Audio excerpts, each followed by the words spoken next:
एक पहाड़ी के नीचे रामगढ़ नाम का एक गांव था। गांव के सारे जानवर हरी घास खाने के लिए सुबह उसी पहाड़ी के ऊपर बसे जंगल में जाते और शाम होते होते घर वापस आ जाते थे। हर दिन की तरह लक्ष्मी नाम की एक गाय अन्य गायों के साथ उसी पहाड़ी के जंगल में घास खाने के लिए गई थी। वो हरी घास खाने में इतनी ज्यादा प्रसन्न थी कि वो कब एक शेर की गुफा के पास पहुंच गई, उसे पता भी नहीं चला। शेर अपनी गुफा में सो रहा था और वो पिछले 2 दिनों से भूखा भी था।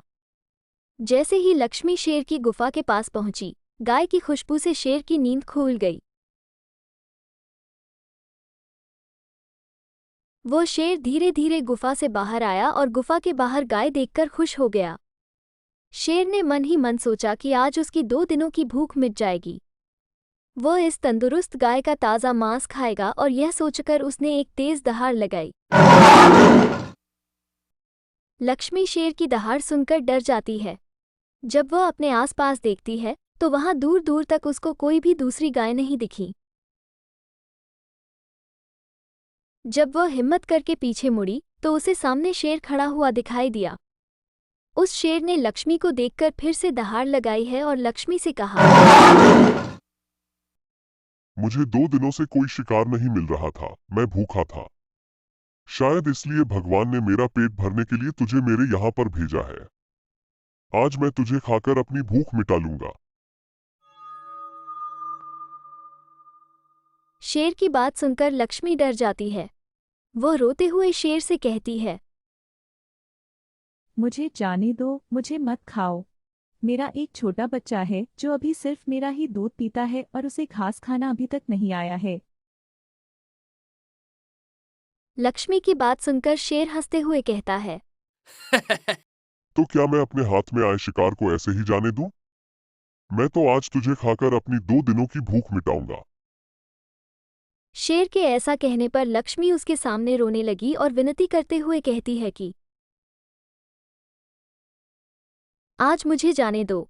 मैं आज अपने बछड़े को आखिरी बार दूध पिला दूंगी और उसे बहुत सारा प्यारा करके कल सुबह होते ही तुम्हारे पास आ जाऊंगी। फिर तुम मुझे खा लेना और अपना भूखा पेट भर लेना। अगर कल तू नहीं आई तो मैं तेरे गांव आऊंगा, फिर तुझे और तेरे बेटे दोनों को खा जाऊंगा। लक्ष्मी शेर की यह बात सुनकर खुश हो जाती है और शेर को अपना वचन देकर गांव वापस चली जाती है।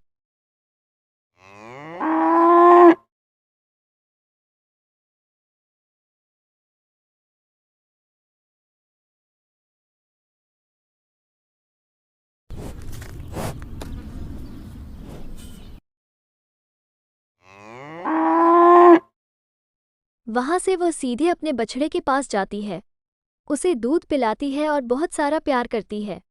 फिर बछड़े को शेर के साथ हुई सारी घटना बताती है और कहती है कि उसे अब अपना ख्याल खुद ही रखना होगा। वो कल सुबह होते ही अपना वचन पूरा करने के लिए शेर के पास चली जाएगी। अपनी माँ की बातें सुनकर बछड़ा रोने लगता है।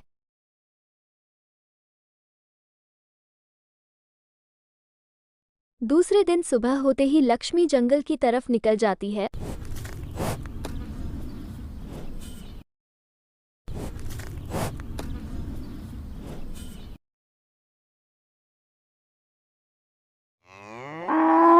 और शेर की गुफा के सामने पहुंचकर शेर से कहती है,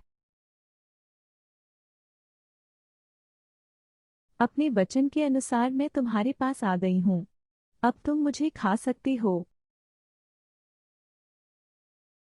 गाय की आवाज सुनकर शेर अपनी गुफा से बाहर निकलकर आता है और भगवान के अवतार में प्रकट होते हैं।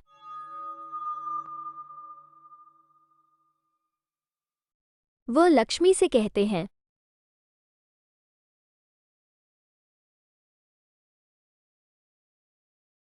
मैं तो बस तुम्हारी परीक्षा ले रहा था। तुम अपने वचन की पक्की हो। मैं इससे बहुत प्रसन्न हुआ। तुम अब अपने घर और बछड़े के पास वापस जा सकती हो।